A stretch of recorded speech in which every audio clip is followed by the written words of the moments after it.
Good morning, all of you. Once again, I am going to teach you imperative sentence. Yes, this is the heading, imperative sentence. And we know imperative sentence is applied to use in spoken also. And if you talk about the narration, so under narration, imperative sentence, how it is applied, we look at the board here. तो मैं आपको imperative sentence पढ़ाने जा रहा हूं. Yes, imperative sentence expressing करता है students order को, कमांड को, वार्न एंड रिक्वेस्ट और एडवाइस को. तो स्टूडेंट्स केयर करेंगे. इम्परेटिव सेंटेंस यानी imperative sentence, imperative sentences expressing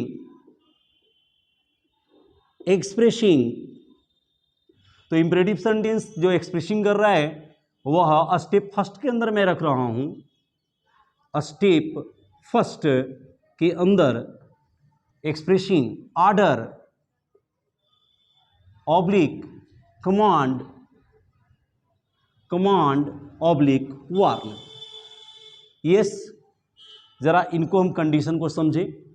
order के लिए स्टूडेंट सीनियर एंड जूनियर का होना जरूरी है.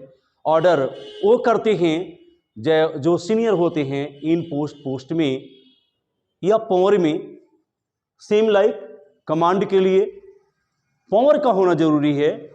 और वार्न जनरली क्या होता है स्टूडेंट्स? वार्न जनरली रिटेन होता है. यस, ऐसे स्पोकन में भी यह अप्लाइड किए जाते हैं, जैसे don't go in the sun. But अगर आप देखें तो अगर आप सिटी के अंदर आपने देखा होगा तो लिखा होता है no parking here. Same like अगर आप पार्क में जाते हो, जैसे उद्यान में जाते हो, तो लिखा होता है डोंट प्लक द फ्लावर. अगर आप देखे होंगे जो आप रईस ज़्यादा लोग होते हैं, जो रईस ज़्यादा होते हैं, उनके दरवाजे पे लिखा होता है बीवेयर द डॉग. उसी तरह से रेलवे जंक्शन या रेलवे क्रॉसिंग पे भी आपने देखा होगा लिखा होता है सावधानी हटी दुर्घटना घटी. तो ऐसे जहाँ पे ऑलरेडी वार्न होते हैं, इलेक्ट्रिसिटी का जहाँ पे खंबे होते हैं, जहाँ पे ट्रांसफार्मर होता है, वहाँ भी लिखा होता है होशियार. यस, तो आप देखेंगे कि हम इनका यूज इम्परेटिव सेंटेंस के अंदर कैसे करते हैं. तो चलिए इसको हम लेते हैं डायरेक्ट नारेशन में, स्ट्रक्चर के अंदर डायरेक्ट नारेशन में. तो सब्जेक्ट के बाद मैंने यहाँ पे रिपोर्टिंग वर्ब रखा है, क्योंकि in the absence of listener यानी फॉलो करने वाले के एब्सेंस में इम्परेटिव सेंटेंस या कोई सेंटेंस तो अप्लाई नहीं होते. इसलिए रिपोर्टिंग वर्ब के बाद यहाँ पे क्या होगा? ऑब्जेक्ट होगा. एक बात याद रखना है कि यदि रिपोर्टिंग वर्ब के बाद ऑब्जेक्ट नहीं दिया हुआ है तो भी आप इम्परेटिव सेंटेंस में ऑब्जेक्ट को यूज करोगे. उसके बाद क्या है? तो यहाँ पे V1 से सेंटेंस का बिगिनिंग हो रहा है. कभी कभी ऐसा होता है कि V1 के बाद ऑब्जेक्ट ना आकर, यस, ऑब्जेक्ट ना आकर के कोई रेस्ट वर्ड आता है स्टूडेंट्स, यानी V1 के बाद कोई अदर वर्ड आता है, कोई रेस्ट वर्ड आता है. तो इस कंडीशन में हम उसको कैसे सॉल्व करेंगे. और मैं बता दूं कि जहाँ पे रेस्ट वर्ड के रूप में जो अप्लाइड डायरेक्ट कुछ ऐसे इंपरेटिव सेंटेंस हैं जिनका यूज हम ऑर्डर एक्सप्रेशन करने में करते हैं, वार्न एक्सप्रेशन करने में करते हैं. और वो क्या हैं? वो है रेस्ट वर्ड. वो रेस्ट वर्ड हैं जैसे आप बोलते क्या हो? Get out. आप क्या बोलते हो? Shut up. आप क्या बोलते हो? Stand up. आप क्या बोलती हो? Sit down.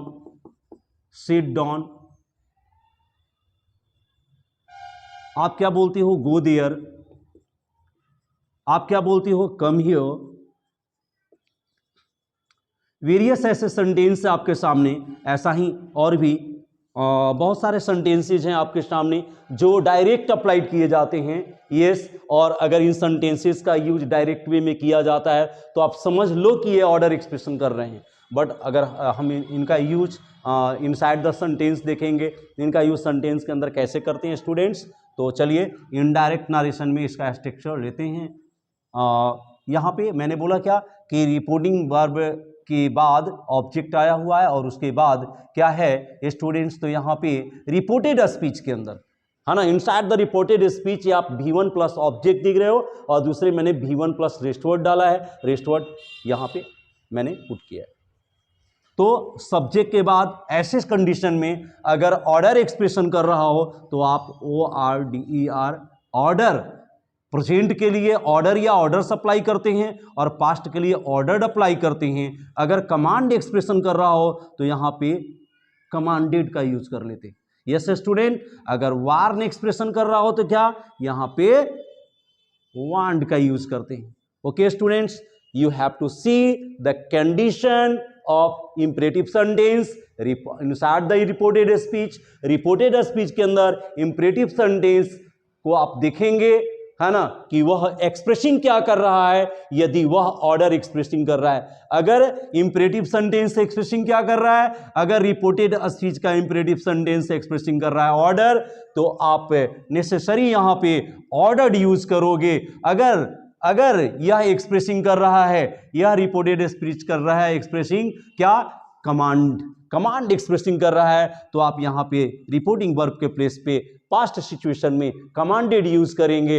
और यदि आपका रिपोर्टेड स्पीच एक्सप्रेसिंग कर रहा है क्या एक्सप्रेसिंग कर रहा है, वार्न, तो वैसे सिचुएशन में यानी on the place of reporting verb वांड का यूज करना है। उसके बाद हमें ऑब्जेक्ट पुट कर देना है। क्या पुट कर देना है, ऑब्जेक्ट पुट कर देना है। और यहां पे आप देख रहे हो क्योंकि इंपरेटिव सेंटेंस जब भी अप्लाई किया जाता है स्टूडेंट्स, तो imperative sentence is applied for the second person. ऐसे ही बोला क्या, आपने बोला क्या, गेट आउट, तो necessary there is a second person. It means suppose I am speaking and one who is a person, या necessary he is the second person. इसलिए जितने भी आप इंपरेटिव सेंटेंस आप देखते हो उनके बिगिनिंग में यानी V1 के पहले हाइड या साइलेंट क्या होता है, यू होता है स्टूडेंट्स। ओके, जितने भी इंपरेटिव सेंटेंस होते हैं उनके यानी V1 के पहले यू साइलेंट होता है या हाइड होता है, छुपा होता है ना, क्योंकि जब भी इंपरेटिव सेंटेंस आप बोलते हो तो किसके लिए करते हो, सेकेंड पर्सन को बोलते हो। यस, तो यहां वो सेकेंड पर्सन हाइड होता है। तो चलिए देखते हैं स्टूडेंट्स, तो यहां पे हम क्या करेंगे, बिकॉज यहां पे बिगिनिंग जो हुआ है वो V1 से हुआ है, अतः इसको हम 2 + V1 अर्थात 2 + V1 से जोड़कर क्या बना लिया, इसे नॉन फाइनाइट वर्ब बना लिया, नॉन फाइनाइट वर्ब बना लिया है। ओके, और उसके बाद ऑब्जेक्ट होगा तो ऑब्जेक्ट पुट कर लेंगे, रेस्ट वर्ड होगा तो रेस्ट वर्ड पुट कर लेंगे। ओके स्टूडेंट्स, तो now see the example how to solve this step. यहां पे मैंने क्या बोला कि ऑर्डर और कमांड के लिए यस पावरफुल होना जरूरी है, यानी a person one who has power apply order and command. तो यहां पे एक सेंटेंस में डाल रहा हूं, जैसे द कमांडर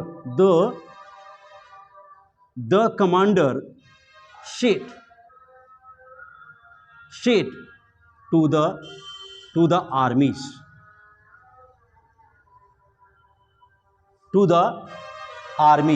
क्या go ahead। यस स्टूडेंट, ऐसा यहां पे एग्जाम्पल है, कमांडर ने ये बात कही है, अपने आर्मी से कही है, गो अहेड है ना, इट मीन्स मार्च। तो कैसे बनाएंगे, द कमांडर, क्योंकि ये बात किसने कही है, तो कमांडर ने कही है, किसे कही है, आर्मी से, तो नेसेसरी कमांडर का क्या चलता है, कमांडर का कमांड चलेगा, क्योंकि वह भैया क्या होता है, पावरफुल होता है। तो यहां पे हम कर देंगे कमांडेड, किसे, the commander commanded commanded the आर्मीज और टू से किसको जोड़ लेना है, तो गो, जो वहां पे रिपोर्टेड स्पीच है, यस, इस रिपोर्टेड स्पीच को हम किससे जोड़ लेंगे, टू से जोड़ लेंगे, यानी गो अहेड बना लेंगे। सेम लाइक अगर एग्जांपल हो क्या, जैसे the commander said to the armies fire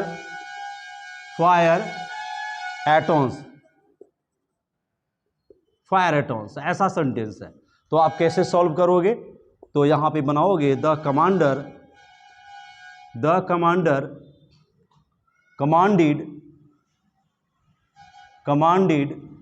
the armies to fire at once. Okay students, ये तो रहा। यदि इस इंपरेटिव सेंटेंस को अप्लाई कर रहा है कौन, तो एक कमांडर अप्लाई कर रहा है स्टूडेंट्स। बट अब जरा देखते हैं कि और भी इंपरेटिव सेंटेंस के अंदर एग्जांपल्स को, जैसे ही said to his servant, he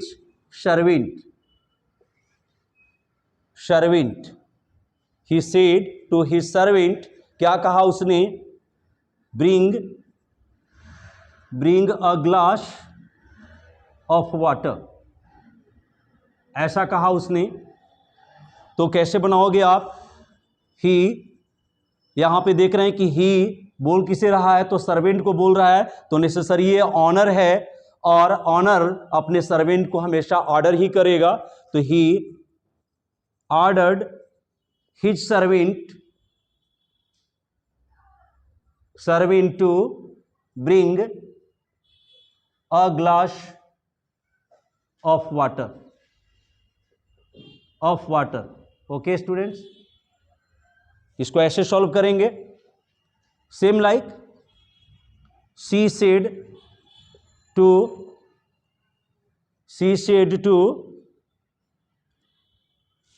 her peon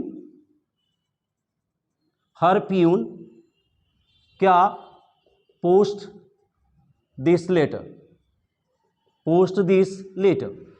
ऐसा सेंटेंस है स्टूडेंट्स। तो कैसे सॉल्व करेंगे, यह बात यानी इसने, यानी जो स्पीकर है किससे बोल रहा है, तो यह अपने प्यून को बोल रही है। क्या बोल रही है, पोस्ट दिस लेटर, इस पत्र को पोस्ट कर दो। तो यहाँ पे इसको नेसेसरी, यहाँ पे ऑर्डर एक्सप्रेशन होगा, तो ऑर्डर्ड से सॉल्व करेंगे। Ordered her peon to post, और दिस यस, यह चेंज कर जाएगा दैट में, और यहाँ पे दैट लेटर हो जाएगा। ओके, मैंने बोला था वार्न क्या होता है, जनरली रिटेन होता है। तो चलिए देखते हैं, जैसे he said to me, yes, he said to me, उसने क्या मुझसे कहा, तो बी वेयर द डॉग, कुत्ते से सावधान, ऐसा उसने मुझसे कहा। कैसे सॉल्व करेंगे, नेसेसरी यहां पे देख रहे हैं सावधान रहा है, एक्सप्रेसिंग कर रहा है ये वार्न को, तो वार्न एक्सप्रेसिंग कर रहा है, तो क्या बनाएंगे, यहां पे इस सेड के जगह पे, यानी रिपोर्टिंग वर्ब के जगह पे, यहां पे हम वार्न यूज करेंगे। वार्न मी टू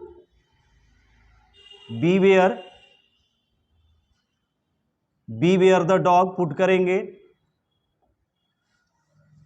इनको हम इस तरह से सॉल्व करेंगे स्टूडेंट्स। और भी, शी सेड टू मी, अगर सेंटेंस क्या है, डोंट गो इन द सन, तो यहां एक्सप्रेसिंग वार्न भी हो रहा है, और क्या, यहां पे फॉरबिड भी किया जा रहा है। तो इसको कैसे सॉल्व करेंगे, सी शेड के जगह पे हम क्या डालेंगे, यहां पे फॉरबिड शब्द से भी बना सकते हैं, फॉरबिड, फॉरबिड, जी हाँ, क्योंकि यह फॉरबिड एक्सप्रेसिंग कर रहा है, तो फॉरबिड मी टू क्या, और जब हम फॉरबिड पुट कर देंगे स्टूडेंट्स, तो यहां पे हम टू डालेंगे, टू गो इन द सन।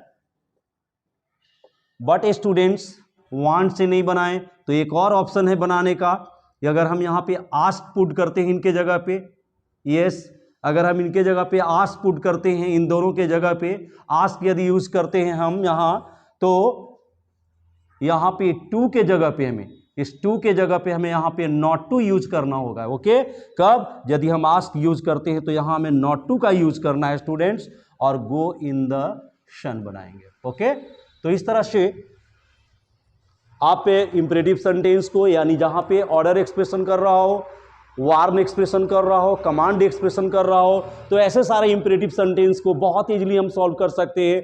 और जरा इनसे भी हम देख लें यहां पे, जैसे ही रेस्टवर्ड से he said to me, he said to me, उसने मुझसे कहा क्या, शट अप, तो नेसेसरी, इसने मुझसे कहा, चुप कराने की बात कर रहा है, तो नेसेसरी, यह मैंने क्या बोला था कि ये सारे ऐसे इंपरेटिव सेंटेंस हैं बच्चे, जैसे get out, set up, stand up, sit down, go there, come here, do, है ना, ये जो डायरेक्ट ऑर्डर एक्सप्रेशन करते हैं, तो यहां पे ही क्या पुट कर देना है, तो ordered, he ordered me to shut up use कर देना है। ओके, उसी तरह से अगर आया हो क्या, है ना, स्टैंड अप आया हो, स्टैंड अप आया हो कहां, इंपरेटिव सेंटेंस के जगह पे, तो you are ordered, you are ordered से बना देंगे। छोटा सा एग्जांपल देख ही ले, जैसे शी सेड, शी सेड, उसने कही, क्या कही, है ना, क्या कही, उसने कही गेट आउट, गेट आउट। तो आप कैसे सॉल्व करोगे स्टूडेंट्स इसको, तो सी क्या हो जाएगा, ordered, she ordered me to, because imperative sentence is applied for the second person, तो she ordered me to get out बना देंगे, गेट आउट बना देंगे। ओके, तो इस तरह से हम इन्हें सॉल्व करते हैं स्टूडेंट्स। और हम समझते हैं कि आज जो मैंने आपको इंपरेटिव सेंटेंस के बारे में बताया वो नेसेसरी समझ में आया होगा। और बिकॉज अभी हम लोग कोरोना में कोरोना की जो स्पीड है, रफ्तार है, वो बहुत तेज़ी से बढ़ रहा है, बट हमारी स्टडी भी एक दरकार है, यानी हमारे लिए पढ़ाई भी एक दरकार है, यानी ज़रूरत है। अच्छा लगता है, ये वीडियो समझ में आता है तो नेसेसरी इसे लाइक करेंगे और आप इसे सब्सक्राइब करने का भी काम करेंगे। A lot of thanks to all students in the period of corona, because the corona is going increasing very fast pace. तो हम अपने घर के अंदर रहें, सुरक्षित रहें और स्टडी करें। धन्यवाद, थैंक्स।